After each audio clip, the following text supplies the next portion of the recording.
There's lots of education. There's sex education, music education, physical education, stuff like that. But to be successful in the world of business, there's three basic types of education you must have. One, academic education. That's reading, writing, arithmetic. I didn't do very well here. It's very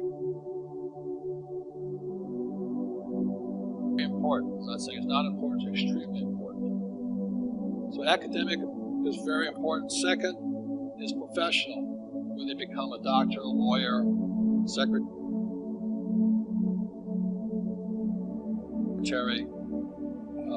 In my case, I had two professions. My first profession was a sailor. I was a third mate on board oil tankers. It was a good profession. And the second profession was as a pilot, and most of my friends went on to become airline pilots. I just didn't want to fly anymore. And the third is financial education. What we'll be covering is this. As a young boy, I realized that I could beat my friends over here if I understood this. In other words, I can make a lot more money here than these guys here. The beauty of the world today is that, like if when I went to work for Standard Oil of California, I got paid by the month. And if I was a pilot flying for the airlines, I got paid by the month. And when I worked on straight commission, Xerox, I got basically commissions. But I realized from my rich dad talking to me that if I understood financially, I could make money 24/7 without working. That was business. So what you'll be learning about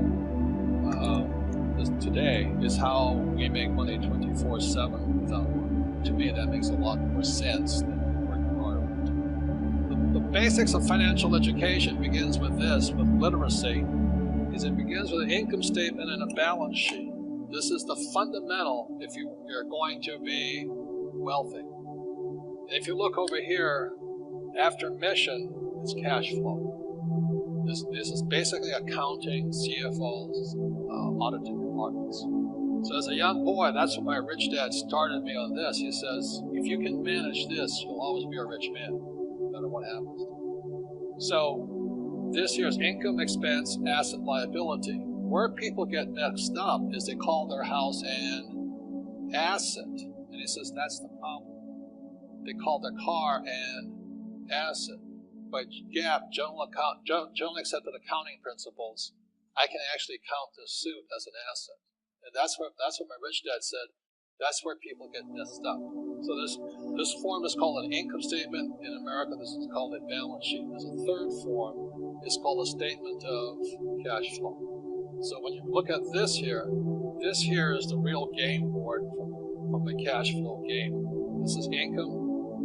It's the income statement, balance sheet, statement of cash flow. So the game is teaching you, and the kids version, intermediate version, advanced version, is teaching you while you're having fun. So very simply, my rich dad said, assets put money in your pocket. So this is the cash flow pattern of an asset. It goes from the asset, it could be a house I rent out. So assets put money in your pocket whether you work or not. So what's the definition of an asset? Assets what? Put money in your pocket whether you work or not. One more time. Assets what? Put money in your pocket whether you work or not. Go to school and get a high-paying job. That's not wealth. That's a job. And get fired. And then my rich dad always says, work for assets. So there's basically 4 asset classes that makes a person rich, and there's lots of more, the subheadings and all this. But number 1 is a business. The richest young guys today start companies. It's called Facebook, Google, Apple, stuff like that, Number 2 is real estate.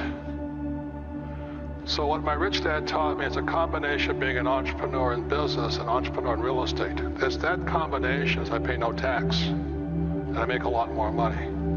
Okay, so a lot of guys say, well, I have a business. I say, well, how much real estate you got? Without real estate, you pay tax. That's the problem. And then there's paper, which is stocks, bonds, mutual funds, and savings. That's what most people should be in. The reason savings are good, paper is good, like stocks, bonds, mutual funds, are liquid. You make a mistake and get in and out real quick.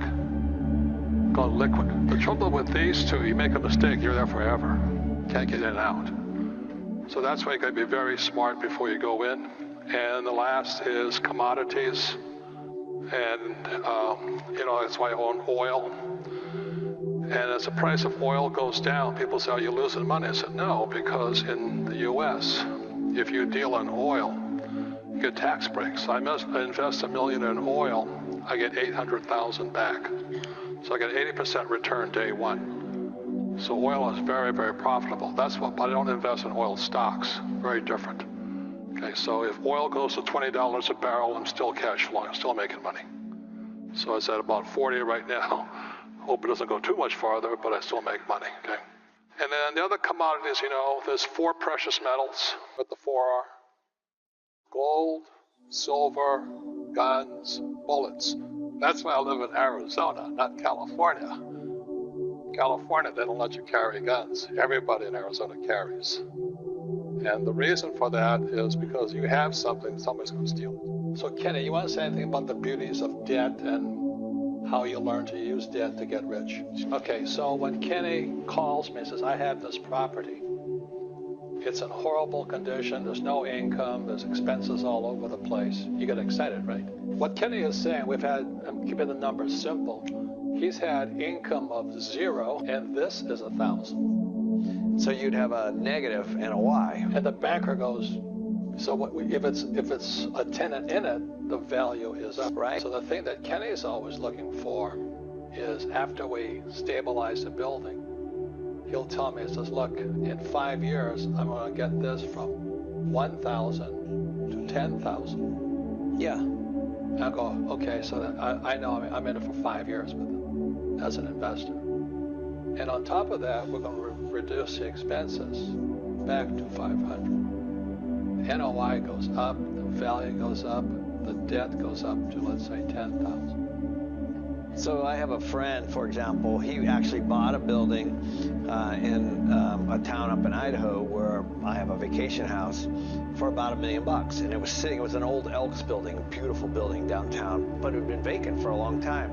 He bought it and he put like 30 offices in there, small offices, 1,500 to 2,000 feet each, and grew the revenue, right? So everybody pays. So they went up, and then Kenny's, in his 3rd book, The Advanced Guide to Real Estate, his job is to get this up, keep this stable.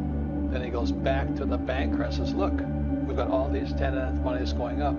So we now want 12,000. Yeah. Because he's improved income, kept expenses low, building's more valuable. Yeah, essentially. So if that building I was referring to goes to 50% vacant, now he's in trouble. And Kenny's done such things as the way he grew the income was he put washing machines. And so when he put washing machines in the building, this went up. And this goes up. This doesn't go up as much. What Kenny does, he borrows the money here to put washing machines in here. Again, the tenant pays it all off, and the washing machines stay there. Right. So everybody's got their point of view. Most people want to get rich quick. That's why they never get rich. Yeah, this is not that. Yeah, this is financial education. This is smart.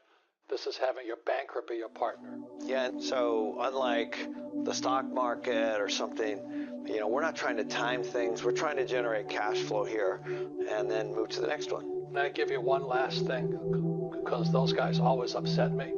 So what Kenny does, he increases this, fixes this, and then when this goes up, he gives my money back.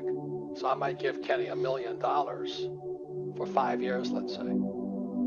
He increases this, decreases this. The bank says, oh, your NOI is up. So he puts all this money in there. I get my $1 million back. I still own the property.